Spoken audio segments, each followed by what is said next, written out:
Why do you guys think that there's been like a lot of pushback on fasting recently? I just think that when it comes to some of these things, it just probably shouldn't be done in perpetuity. It shouldn't be done forever, all the time. It just depends on what it is you're trying to do and what you're trying to accomplish. What I'm utilizing it for is to lose body weight, and specifically I'm trying to lose body fat. And someone could say, oh, you got to do 5 or 6 meals a day and you got to kind of do bodybuilding style.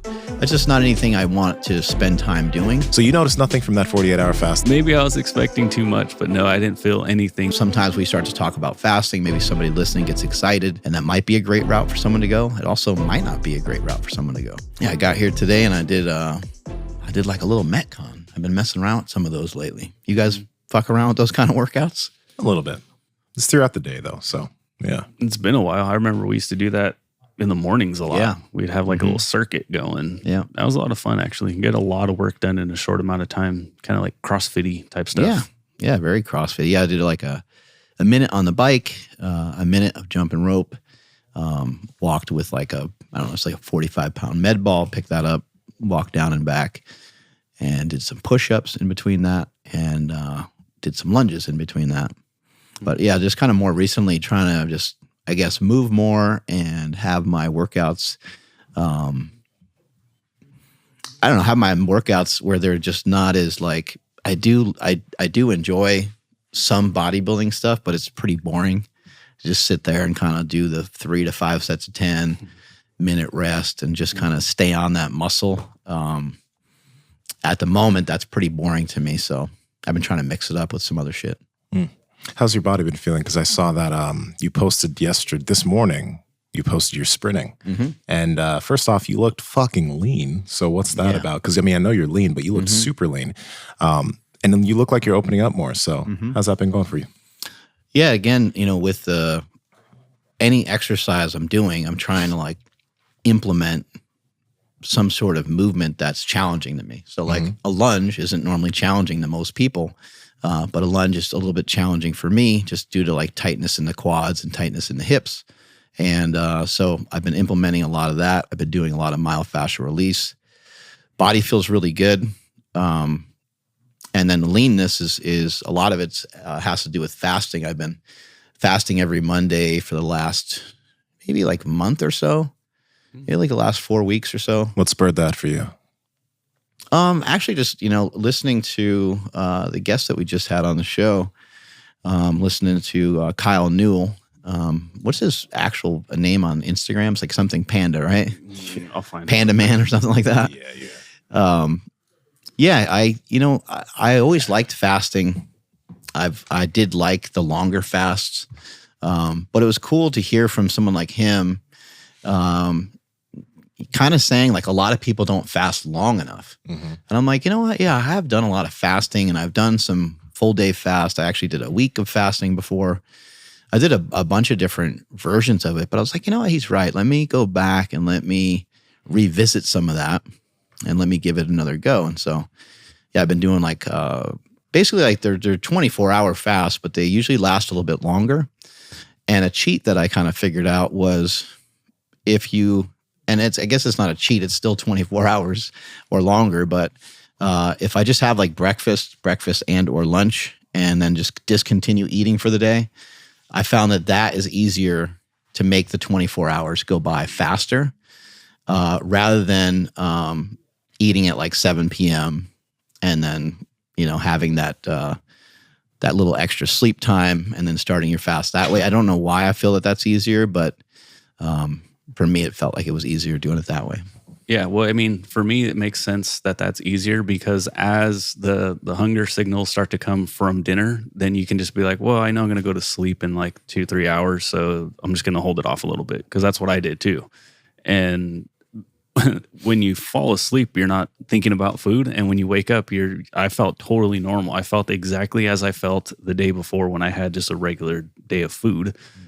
And then the hardest part for me, though, because I just did a 48-hour fast, was around that 30-hour mark, because I started to literally just like start falling asleep. Like I don't know what happened. It just hit me like I hit like a brick wall, and there's nothing I could do. But the funny thing was my wife made just a plain basic chicken salad, and that shit looked so good. I was like, I all I wanted was that lame ass chicken salad. Like a salad with chicken in it, or like a mayonnaise chicken salad kind of thing. So a salad with chicken in it, and also she had some kind of dressing in it. But I don't really like dressings. Like I'll do it like with like a Caesar or something like that. But I think she had like ranch, and I don't like ranch. But what I'm getting at is, for me, I think that like 24-hour, maybe even 20-hour mark for me is like perfect, because it makes that next meal seem incredible. And I might mess with that some more. I don't really see a benefit for me for a 48-hour fast. I just wanted to see if I could do it just for the heck of it. What is the deal with ranch dressing? I don't know. It's weird. Ranch dressing at restaurants is amazing, but like if you can buy any ranch dressing and have it at home, and it's not nearly as good. For some reason at a restaurant, it's a lot better. And same thing with teriyaki sauce. It's hard to find good teriyaki sauce. I know these things. I used to be 330 pounds. Yeah. You've done some research. I've done a lot of research on it. No, there's this Bachan's teriyaki, barbecue teriyaki sauce from Costco. Oh. Yeah, Jesse talked about it when he was here. Yeah, it's good shit. It has like the red cap. If you guys go to Costco, get the Bachan's barbecue sauce or teriyaki barbecue sauce. It's amazing. Japanese teriyaki sauce. It's good shit. So you noticed nothing from that 48-hour fast, though? It didn't do shit for you. As in, like, you didn't feel, when you started eating again, you didn't feel any magical powers, you didn't float, you didn't sleep better. Maybe I was expecting too much, but no, I didn't feel anything. The only thing, and this is just unfair, or maybe it's part of why I did actually need this. So I broke the fast around like 9:30 Sunday morning. So I ate breakfast Friday morning. Wasn't sure exact timing, but I ate, before 8 o'clock anyway. So started then, and then I didn't eat till Sunday morning, and I broke it with just some watermelon. Like, it's got like a regular like bowl of watermelon, not like a gigantic one. Ate that. My stomach started feeling a little funny, and just instant diarrhea for like an hour straight. Like, I just couldn't stop. And I'm like, oh, okay, like whatever that was, maybe it was like all the electrolytes that I was drinking throughout the weekend. Like, maybe that's all coming out now. Maybe it just solidified whatever was left in my stomach. And it was like, yo, we got to evacuate everything because someone's cleaning house. Like, get it all out. Yeah. It's your body liquefying muscle from fasting. Maybe. It was a weird color too. It was like a bright orange. So I don't know what that's all about. Impressive. But I was thinking maybe that was the like espresso that I had just had too. Maybe that's what it was. Because sometimes like out of like a good coffee machine, it comes out kind of like orangey colors. Your shit talk has never made me more nauseous. Like you have to go to like it was orange and like fuck man. Yeah, my bad. But I'm just sharing all the deets. Thank you, Andrew. And then after that, I ate dinner, and again, ate breakfast, and the stomach was still kind of bubbly and stuff. But no, I didn't feel, my body still feels pretty inflamed. In fact, like my whole body's hurting more than it has been in a while right now, but that's just because of jiu-jitsu. I don't know. And it's funny because like I've been following Mike Dolce's stuff, and he's like very against fasting. So I'm like, let me just see what happens. And I don't think I'll have to really mess with the 48-hour again. I think a 24-hour or like a OMAD will be very, very helpful, because I did like Friday not having to even like be concerned with dinner that night. It was just like, I'm good. And I felt great. And then the next day is when I didn't feel as great. But once I got through that weird 30-hour mark, I was fine. And then after that, it was like, I can probably go a whole nother day, but I didn't want to. 48 hours is a long time. I think especially for someone like you, you've been pretty thin most of your life, right? Yeah, absolutely. Yeah. So I think it's like going to be a little bit more difficult for some people than others. And maybe a 48-hour fast isn't great for you, No, yeah. Maybe you got to keep it a little shorter. I had to figure it out for myself though. Why do you guys think that there's been like a lot of pushback on fasting recently? I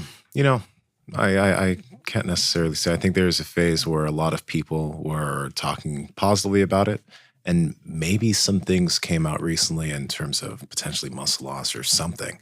But I think when a lot of people start talking, like when cold plunges, fasting, etc., there just seems to always be like there's going to be a Layne Norton pushback, especially Layne Norton pushed on cold plunging, Layne Norton pushed on fasting.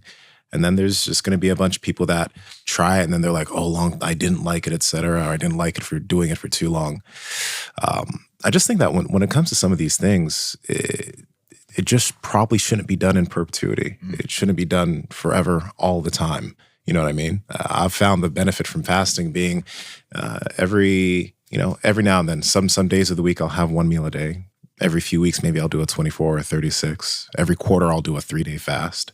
But it's not something you do every single day. You still get in the food you need to eat. But a lot of people, when they're like, I fast, it's an I fast every fucking day. And that can put you in a bad spot. Yeah, it could be a little too much. And with the guest that we had, Kyle, he was talking about how he likes to do, his fast, and then he basically shifts over into like one meal a day. And for me, like that seems a little like too drastic for some of the goals that I have, but that's what he feels good with. And then he also likes to eat different food. Like he'll have some foods that I would probably choose not to eat. He'll eat like pizza and like, I'm not saying he eats junk food, but he'll have that be kind of part of the feast, even though it's still probably in kind of smaller amounts. And so, it just depends on what it is you're trying to do and what you're trying to accomplish. And for me, like what I'm utilizing it for is to lose body weight. And specifically, I'm trying to lose body fat. And someone could say, oh, you got to do, 5 or 6 meals a day and you got to kind of do bodybuilding style. That's just not anything I want to spend time doing. It's like, I guess I don't want it that bad when it comes to doing it that way. But fasting feels easier for me, feels simpler, costs me less time. I don't have to kind of, be as prepared. I don't have to meal prep.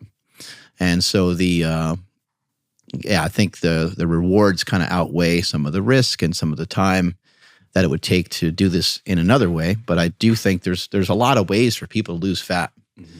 And so, I think sometimes we start to talk about fasting, maybe somebody listening gets excited, and that might be a great route for someone to go. It also might not be a great route for someone to go. There's no shame in wanting to have great sex. And there's no shame for wanting your member to perform the way it should be. A lot of us sometimes have some issue with blood flow, but that's where Joy Mode comes in.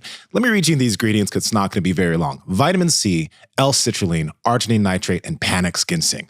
The cool thing about the ingredients in this is that they're all natural and that they're going to help you increase your blood flow, not just everywhere. So you could use this as a pre-workout. You will increase blood flow when it counts to where you need it. So if you know you're going to have a good time a little bit later, 60 minutes beforehand, put some Joy Mode in some water, drink it. And then when it comes time to perform, and you know what I mean by perform, you're going to be ready because you're going to be flowing. Joy Mode's going to help you do that. Andrew, how can they get it? Yes, that's over at usejoymode.com/powerproject. And at checkout, enter promo code POWERPROJECT to save 20% off your entire order. Again, usejoymode.com/powerproject, promo code POWERPROJECT, links in the description as well as the podcast show notes. At the end of the day, though, if you have 2 meals or you have 1 meal or you have 6 meals, if the caloric intake is similar, does it even matter? Right. And I think that's what that's what you kind of repeatedly find out is like there is some sort of energy balance that happens, on a daily basis, weekly basis. However, if you're somebody that likes to eat, when you eat, you like to kind of get after it when you eat, then some fasting I think can be really wise because it could probably like estimate that you're going to still, because almost no matter how hungry you are, you're only going to eat a certain amount. And I realize for some people, they might have to fast for 3 days to kind of like balance that out or something like that. But normally you strip somebody of 2,500 or 3,000 calories, and it's going to be a little bit harder for them to overeat. Obviously they could still do it, but if you're like, hey, try to get to your maintenance calories or a little bit lower, it's not hard to eat 15, 20, maybe even just 10% less within those 2 meals, because there's still going to be huge meals for the day. Each meal, if you can have 2,500 calories, you could have, 1,250 in 2 meals, and one meal could be at 3 p.m. The other one could be at 6 p.m. And I mean, most likely that's going to fill you up really well, keep you very occupied, and that should work really well for someone to try to lose weight. One thing I will say that I think this podcast might come out after Kyle's when he mentioned that like 50 to 60 grams of protein a day thing. Wild. That 300 to 400 grams per week. Wild. Yeah, that kind of caught me off guard a little bit there. Because the one thing is I can see how for somebody that has already built a certain amount of muscle, that might be enough to have them maintain it. If they're also doing some resistance training to stimulate that muscle, they might actually be able to maintain off of that amount of protein. But to build new muscle tissue, it doesn't just take eating enough calories. Like you do need to eat enough protein to build new tissue. So I did think that was a bit interesting. There's a few things in that podcast that I guess I didn't necessarily perfectly agree with. But, it is great how he's helping a lot of people, make crazy body composition changes through fasting. Mm-hmm. Yeah, I think protein is kind of the ticket for most people that are hungry, and so that's why I don't really just encourage people to eat protein for muscle gain or for muscle mass, although I think that helps. I do think that there's plenty of research and information out there and anecdotal evidence that 1 gram per pound of body weight or 1 gram per pound of lean mass could be overkill for some people. There's probably not a reason to do it. Could you go down to like half of that? You probably could. You probably could get close to maybe half of that or 75% of that and still build a lot of muscle tissue. You think so? I think so. The one thing I would say, though, is that because, you're going to need a surplus of probably carbohydrates and fats and stuff like that to kind of make up for that because they're protein sparing. But one thing I would say is that just why, you can eat, we know that you can eat more protein and that protein's not a great energy source. So just why wouldn't you, especially if you're somebody that likes to eat, why wouldn't you consume more protein? It's not going to, in my opinion, it's not going to negatively cost you anything unless that protein is accompanied by large amounts of fats and carbohydrates, putting you over your caloric limit. Mm-hmm. Yeah. I thought it was interesting when he was saying, it was 300 grams of protein per week. 300 to 400. Yeah. On one side, because it's like, wow, like, okay, maybe we don't need as much as I'm thinking in my head. But the other side of it is like, well, if it is for weight loss, then I'm going to lean on what you say, which is like, no, let's load up more on the protein side of things. Cause yeah, it's super filling. And one thing I've been doing lately is, like it just started this week. I will have, I'll put egg whites in with regular milk. And I will put in protein powder in that and have like a really thick protein shake. Mm-hmm. It's super good. And so with stuff like that, where it's like, if I'm going to recommend somebody to have a protein shake for weight loss or whatever, I'm like, yeah, drink this because you're going to probably get a lot more full than you would without like, adding the egg whites and that sort of thing. So yeah, but it was interesting because I'm like, maybe we don't need as much as we thought, or he is, whatever they say, like an N of 1, and let's just keep rolling with the higher protein instead. Yeah. Again, my thoughts are we don't need as much as we thought for maintenance. And maybe if you're somebody new who the gym is something that's new for you, and you start lifting, 1 gram per pound of protein, you might not need that much. But if you've been lifting for a few years, right, I do think that you should probably be getting, whether it's 0.8 grams per pound or 0.8 grams per pound of lean body mass, I think that's probably going to be a good minimum spot to be if you want to gain as much muscle as possible, along with eating enough calories. You know what I mean? But protein is going to help you build new tissue. That's one of the main, it's not the best fuel source for fueling your workouts, but it's the best fuel source for helping you build tissue, And I think that's maybe where the difference comes in and where I may disagree with Kyle. There's some people that will say, to double that. There's some people, I think, there's some bodybuilding coaches and some people that will say, hey, push that to 1.25, push that to 1.5, all the way up to 2. And I think, this is the reason why you experiment with stuff. And this is the reason why you kind of individually mess around with stuff and try different things. But I think it's nice to know that you have the option. You can basically eat protein, as much protein as your little heart desires. Yeah. I sent Andrew that picture because that right there, ladies and gentlemen, is a Piedmontese bull. And Piedmontese beef is super lean. In some cases, it's even leaner than chicken breast. I love the Piedmontese fillets. I eat those all the time. And then the bavettes are really good. They have a great selection of meat. You guys should check them out. Good life proteins. This morning. Yeah, this shit's good stuff. Yeah, I'm gonna try their sirloins because according to their website, it has like no fat. Yeah. We'll see what happens. Yeah. Yeah, it's interesting too. They don't really like advertise or promote that their red meat has basically hardly any fat in it. Mm-hmm. And you figure it would be something they would want to promote more. So I always feel like it's my job to talk about it a lot because it's a great resource. I think a lot of people think that red meat, they don't want to get all the fat calories associated with red meat for some people. And I think it's awesome. And then also too, if you want fatter cuts, if you want fattier meat, they have other options. And just the other day, I made in the crock pot with salsa verde pork butt. And it was I haven't had that.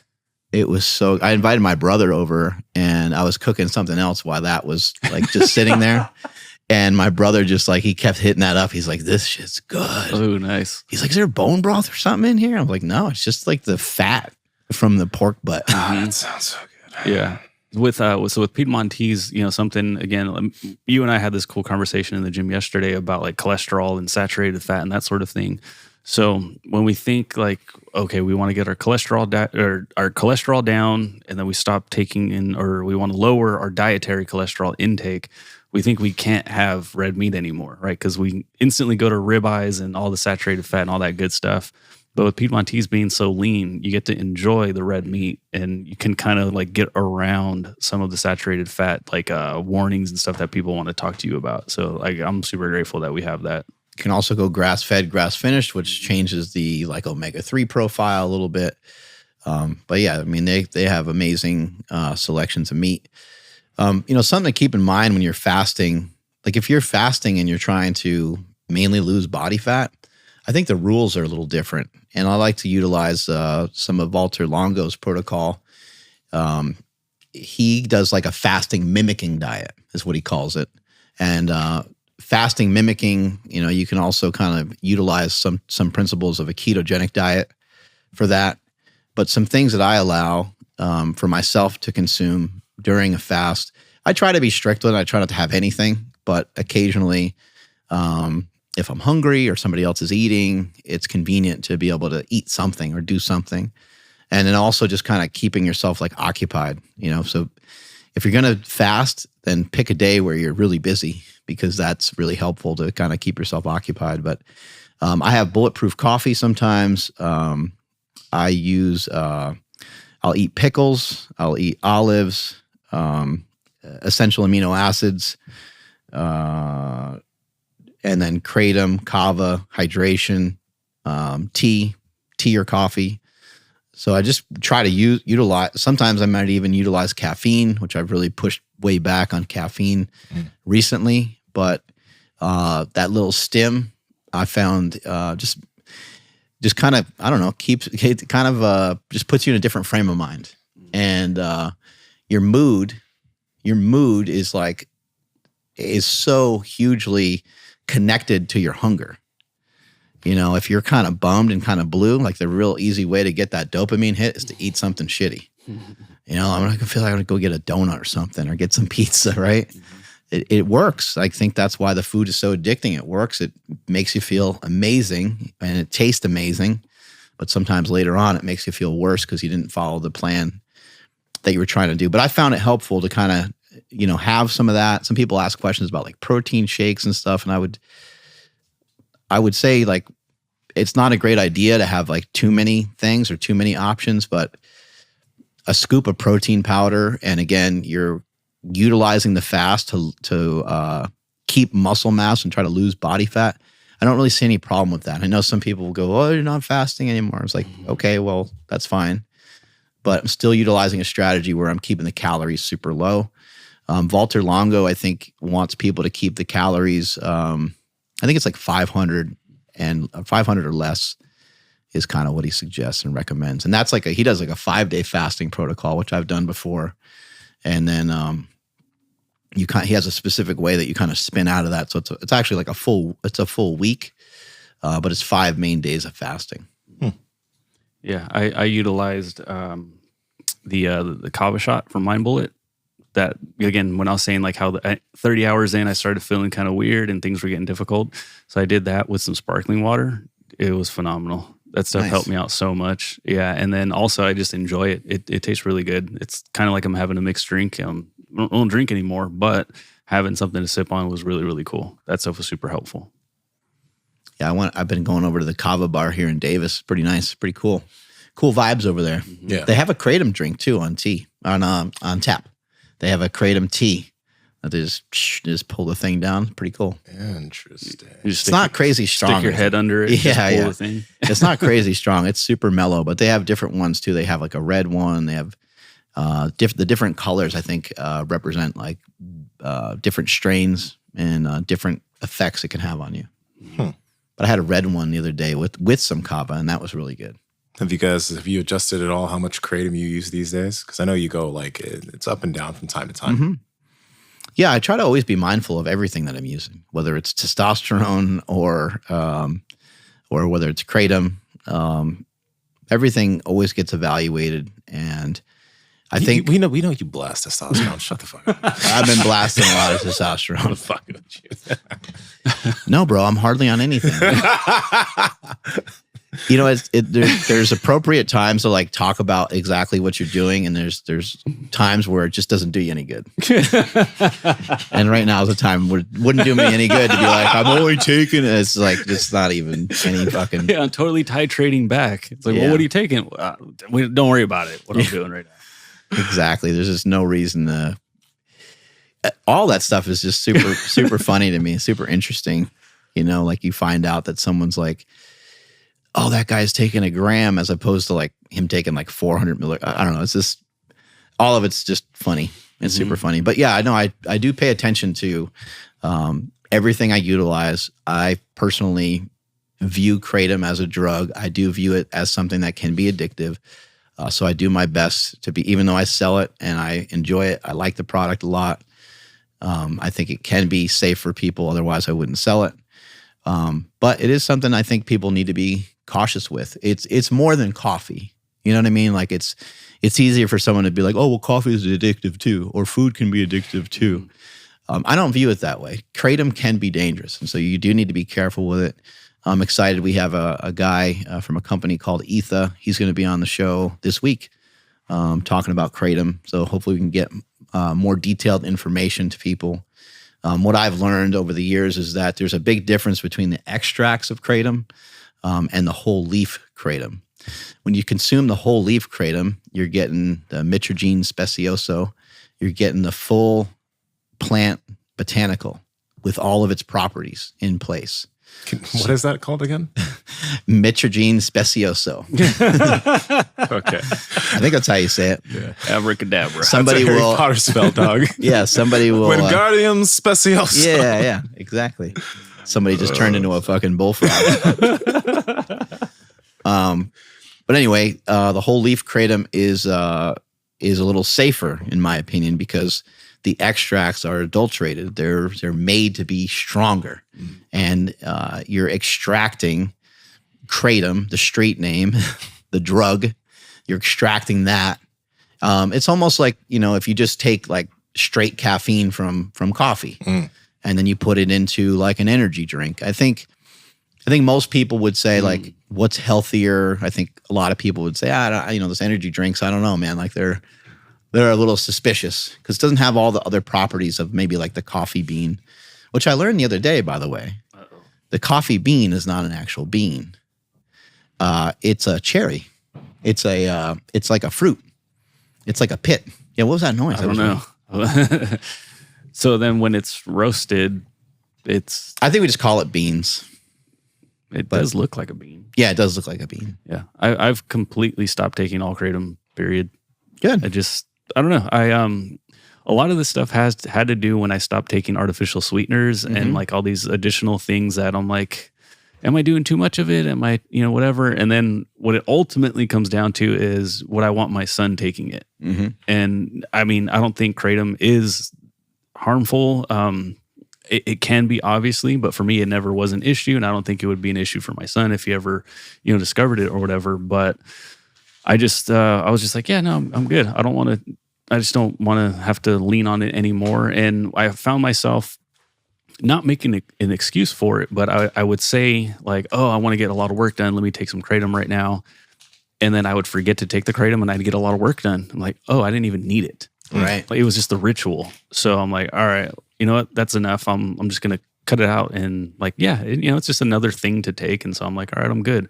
Kava though, Kava's great. And I know I didn't substitute it. Mm-hmm. It's just, I just enjoy Kava like on a Saturday night. Yeah. I like Kava a lot too. You guys might like these gummies. They taste pretty good. Yeah, those are dope. I did see those when I walked in here and I'm like, oh, and I'm like, I'm good. Just because it was a gummy. Yeah.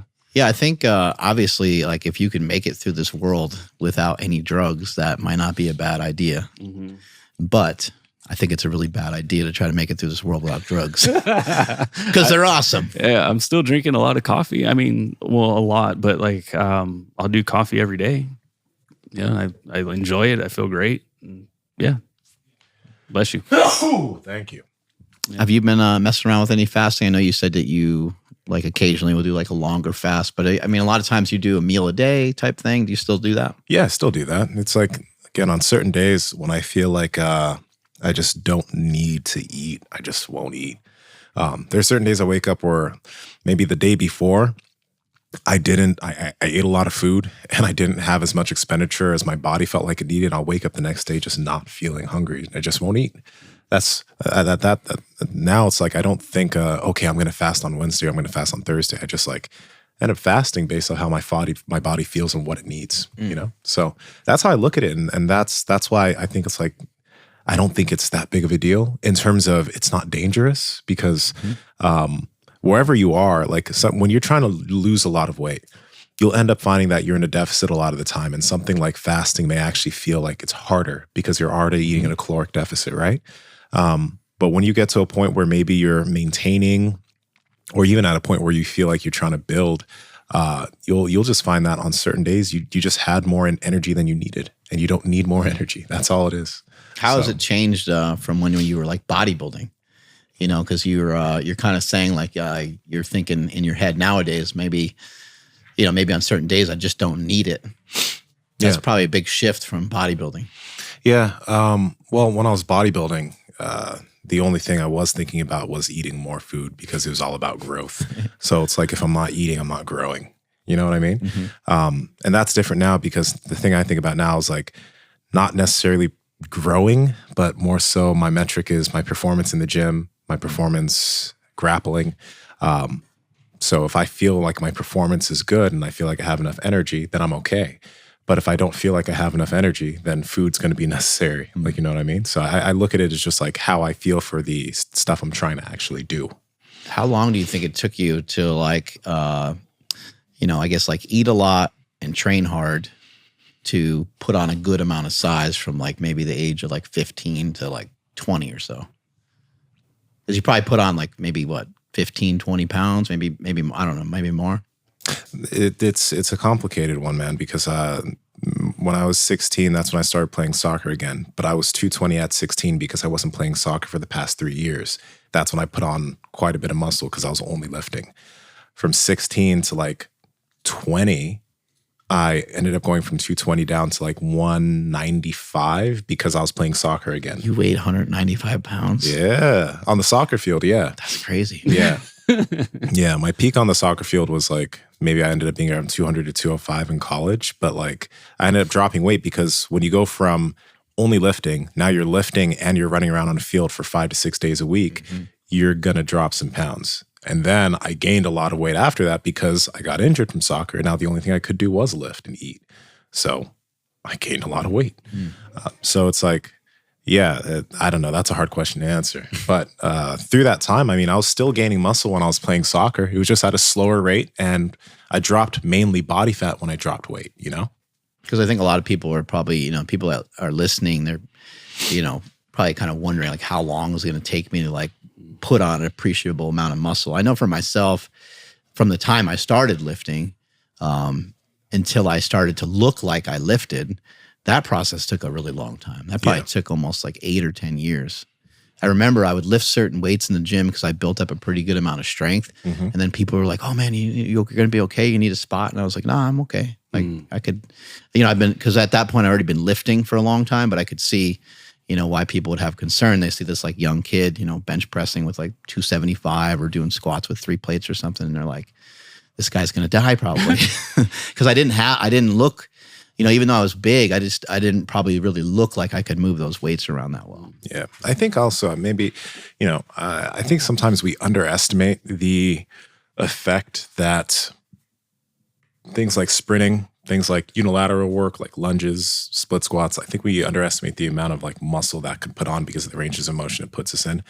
Because like when I got my DEXA scan done again, the area that I actually ended up gaining a bit of muscle, and it's multifactorial. It could be that, okay, since I haven't been working as much volume in my lower body, maybe working a bit more volume allowed it to gain, but I gained like 2 pounds of muscle in my lower body, right? And my bone density went up a bit too. And the main changes that have happened were really progressing certain types of movements and then adding sprinting back in or developing that skill again to now where I can sprint pretty fast again, right? So I think I know we're going to have someone that's going to come on the podcast and talk to us a lot about sprinting. So I'm kind of excited about that. But I think, for a lot of people who may have been athletes in the past or they may have done those types of things in the past, it might really be a good idea for you to try to develop that skill again, along with the lifting stuff you're doing. And if you're not a competitive power lifter, then you don't need to be married to only doing that, I think sprinting, jumping, even if you're like, man, I don't know if I want to really get into sprinting. I think I'm going to hurt myself. At least get some jumping in, I think could be really useful. Do surges. Yeah, exactly. That's what I've been doing is like, I'll just do these surges where it's not, it's not a full on sprint. I will start with a walk and then I'll jog and then I'll just like pick up speed. I'm also like in my head, I have to constantly tell myself, don't try to run fast. Mm-hmm. Do not try to run fast. Just move well. And I found every single time that I just feel like I'm moving better, I'll look at the time and it's better every single time. So you want to try to be moving like more effortlessly. And when I'm just out on a jog, and then sometimes I occasionally like start to run, I'm like, this is the right feeling right here. But at the moment, I can only feel that for like short periods of time because I'm not skilled enough to like hold that all the way through on something. And so I'm still like learning it. And I think that doing the movements over and over again, it's going to kind of over time progressively, progressively my feet will kick back a little further. They'll kick up a little higher. Progressively my knees will come up a little higher. Progressively I'll be able to put more force into the ground. But there's all these like little things that you just don't think about. Like sometimes my feet just kind of hurt from taking off and sprinting. I have like almost like little bruises underneath, like kind of like right where that knuckle of your toe is, which fucking hurts. So then it prevents you from like, maybe just going as hard as you want to. But all those things are just, it's the price of admission. It's like this is what the cost is of this. And it's not necessarily like bruising. It's just my feet aren't strong enough to really handle some of this stuff yet. So it's just going to take a long time. How do you guys handle, or I always say schedule, eating carbs? And I ask that because sometimes you guys might do like OMAD, or you might have 2 meals a day. Let's say it's you have a training day on Wednesday. Would you use the carbs to fuel that day, like preemptively, or would you eat them like after that like hard like training session on that day? I'd get them in before. Before? Yeah, the day before or whatever. Yeah, because like if you only, again, depends on the type of training session. If you're trying to bodybuild, if you're trying to lift a good amount of volume, definitely want to get them in before. Jiu-jitsu, it's neither here nor there. I think that you can probably have a decent jiu-jitsu session if you've had enough fat calories in, and you're used to that. You have to be used to that because my jiu-jitsu sessions, it doesn't really make a difference if I have a lot of carbs in my system. I'll still feel pretty good. But it's the lifting sessions that I can definitely tell the difference in my output. Okay. Yeah, for me, I do most stuff fasted, I would say, like, or at least like partially fasted. So a lot of times I will run after the podcast, and I may or may not have had breakfast that day. And if I did have some breakfast, maybe there was some fruit in there to give me a little bit of carbohydrate. I don't really sweat it too much before or after a training session, but if I was trying to get bigger or stronger, I would.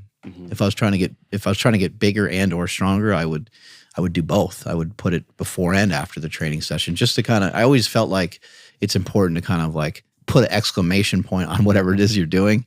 And so rather than worry about it too much, I would probably just make sure I did it before and after.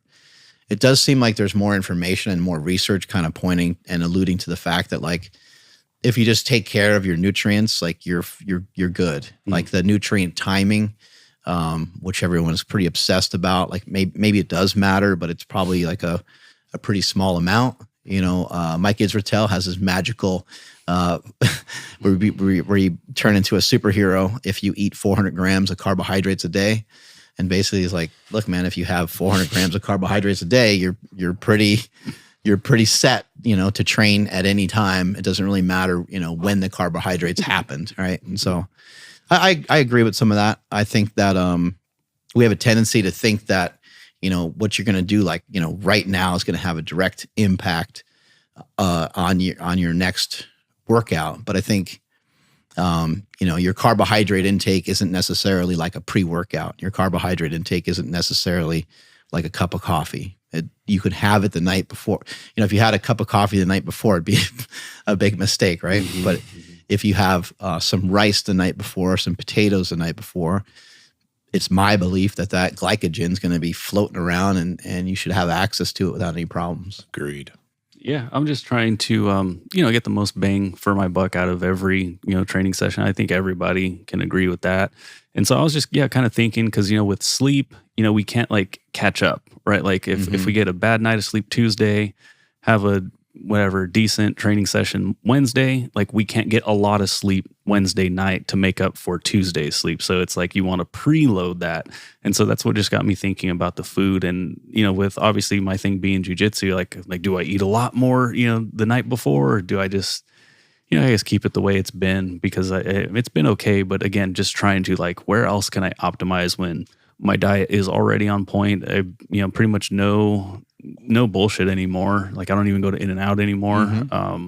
It's just all home cooked stuff. And so I'm just like, what else can I pick off that's like easy to do? And so then I started thinking about meal timing and, you know, again, preloading I say preloading because it's not really a pre-workout because it's like a whole day before. Preloading tomorrow's workout with today's meal. I would say for myself, I've found that eating before something has more of a negative outcome than a positive. Because a lot of times, again, like I don't like to eat a little. I like to eat a pretty good amount. So yeah, it's like, I don't know, once that door is open. Now, if I have like a small snack, you know, like that might, like if I have like a Kai's bar or something like that, just like some fats and some carbs and a little bit of protein beforehand, it's 250 calories or something like that. Like that's not going to do any damage really, and probably while you're already on your way to the thing. Yeah, exactly. Yeah, it's like almost like immediately before. And it's more of like, it's almost more of a pleasure thing than it is like that I actually need it, you know? And I've really tried to divorce myself from the term need. Like it's nice to just be like, I don't fucking need that. Maybe I want that and maybe it will help me from a mental perspective. There is some things though, when it comes to hydration, which could be really pivotal and important. So, you know, if you live here in Sacramento and it's pretty warm and your water is kind of fluctuating throughout the day and maybe you had some breakfast, but you didn't eat throughout the day. And then you go to do something later on in the day. If you didn't have enough salt and stuff like that, you didn't have enough carbohydrates, it might be a little hard to hold on to some of that water. And we know how detrimental that can be. You know, just small dips in your hydration can really have negative outcomes on your performance. So that would be something to really pay attention to. And it might be the reason why people are so obsessed with having their carbohydrates right before a particular workout. It could just have to do with like fluid, probably more so than anything else. For years on this podcast, we've been talking about the benefit of barefoot shoes. And these are the shoes I used to use back in like 2017, 2018, my old Metcons. They are flat, but they're not very wide and they're very stiff and they don't move. That's why we've been partnering with and we've been using Vivo barefoot shoes. These are the Modus Strength shoe because not only are they wide, I have wide ass feet and so do we here on the podcast, especially as our feet have gotten stronger, but they're flexible. So when you're doing certain movements, like let's say you're doing jumping or you're doing split squats or you're doing movements where your toes need to flex and move, your feet are able to do that and perform in this shoe, allowing them to get stronger over time. And obviously, they're flexible. So your foot's allowed to be a foot. And when you're doing all types of exercise, your feet will get stronger, improving your ability to move. Andrew, how can they get their hands on these? Yes, head to vivobarefoot.com/powerproject and enter the code that you see on screen to save 20% off your entire order. Again, that's at vivobarefoot.com/powerproject. Links in the description as well as the podcast show notes. Fields. You guys should go out and if we've talked about this before, but if you're interested in sprinting, just go out to a field. If you played a sport or if you want to have some fun, just take a ball out with you. That's something that I've been doing a lot of too. And I think that's actually been improving my sprinting more than going out and sprinting on concrete like I have been. I've taken out my cleats, gone out to a soccer field, kicked the ball around and just sprinted around the field.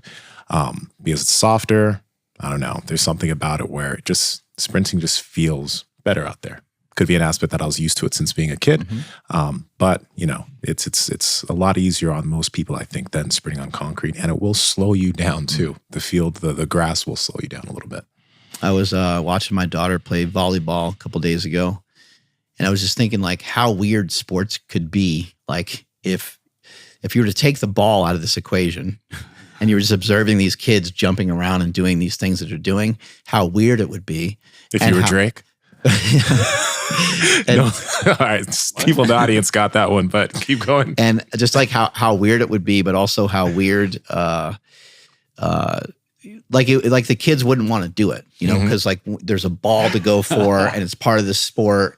And so jumping up and then, just swiping your hand through the air as hard as you could, you can almost make an argument that it probably kind of like hurt. You know, if there's a ball to like dive for, to run for, if you're kicking a ball in like a soccer field and you're trying to keep up with the ball or someone kicks it to you and you're trying to block it. Same thing with a football. Someone throws a football and it's low. It's like maybe normally you don't care to like stretch that way, but now you're going for the ball. It's something more exciting for you to do. And so you kind of move your body in that way. So a sport is a really great way, and we promote that all the time here on the Power Project, continually hoping that people will try, you know, some other sports and maybe try something that they hopefully fall in love with. You know, hopefully someone tries tennis because they're listening to this show, because we talk often about trying different things. And hopefully that's something that kind of gets them moving. And then as they're doing tennis, golf, baseball, whatever the hell it is that they're doing, hopefully they're like, well, it'd be kind of cool if I was a little bit better at this. It'd be kind of nice if I could hit the ball a little bit harder. It'd be kind of nice if I could be a little bit quicker. And then maybe that gets you, you don't have to necessarily end up in a gym, but hopefully it helps you to kind of like head in the direction of getting some sort of fitness done. Yeah, it's a nice distraction for sure. Because without that, you know, imagine jujitsu if we weren't playing jujitsu. Yeah, I know. It just a bunch like of dudes laying on each other sweating. And a lot of things would just look like dancing, huh? You know? Yeah, people already think the sport's gay enough, man. At least it's not, I don't like no-gi, so. Yeah. I was going to say, I think this was brought up on a recent show too that we did, where fasting is like a good reset, you know? So if you've been off your diet, it's a good way to kind of reset, but also it's a good way to kind of reset your palate. I think it kind of centralizes you around the foods that you actually need. I've said this many times before, but if you're not hungry for protein, then you probably are experiencing like some fake hunger. You're just kind of bored. So if you try a little bit of fasting, the odds that you're going to be hungry for the foods that you really need are going to be really high. And you can kind of just hold yourself captive to that in a way of saying like, okay, I'm going to break the fast, but I'm going to break the fast with this steak. And then once you kind of did that, whether you decide to go like off plan or not, it matters a little bit less. Yeah. When I broke my fast, I had half an avocado. It was phenomenal. Just didn't even make sense how good that avocado tasted. And so I've said this in the past, like fasting helped me actually eat more better foods, right? Like I would snack on whatever throughout the day. When it came to dinner time, wasn't really interested in like whole foods. Once I started fasting and I got rid of all the snacks, now all of a sudden whole foods were amazing because I actually had real hunger, like you just said. So I don't know. I know when we talk about fasting, it's kind of geared towards like weight loss and that sort of thing. But for me, it really did help just reset everything, and it helped me just add the correct weight, because before it was just kind of like blah, and now I'm eating real food. You know what I think we should find? We need to find some medical practitioners from some other cultures to bring onto the show, because like those Chinese medicine doctors, there's a lot of stuff that they do over there, including fasting, acupuncture, etc. That again, Western medicine's going to scoff at or turn their nose up. Researchers here will scoff at. Though, aren't they? Yeah, I guess they might be.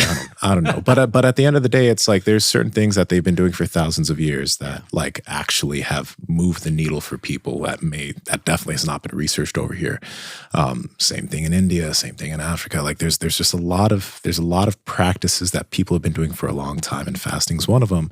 And again, you come to the West and you got people saying that it's useless, and the only reason it works is because of it's a caloric deficit, and partially it's because it's a caloric deficit. But there's a lot of other things that end up going on too. And I just think that like if we, I don't know, just kind of staying in the bubble of like Western nutrition, science, and medicine, I think maybe keeps us from a lot of things that could be really beneficial for us, you know? So we gotta find some people. If you guys got any suggestions of anybody, let us know. I think that'd probably be good. That'd be good, because we don't know everything over here in the United States. Yeah, I think fasting is incredible, and I think it's good to know that you can just do it. You know, you can fast for 24 hours, you can fast for 48, and you can actually be exercising, you know, on top of that. It's important to make sure that you have your hydration, you know, make sure you're drinking plenty of liquid, make sure, you know, try to add some salt to your water or utilize your favorite hydration product.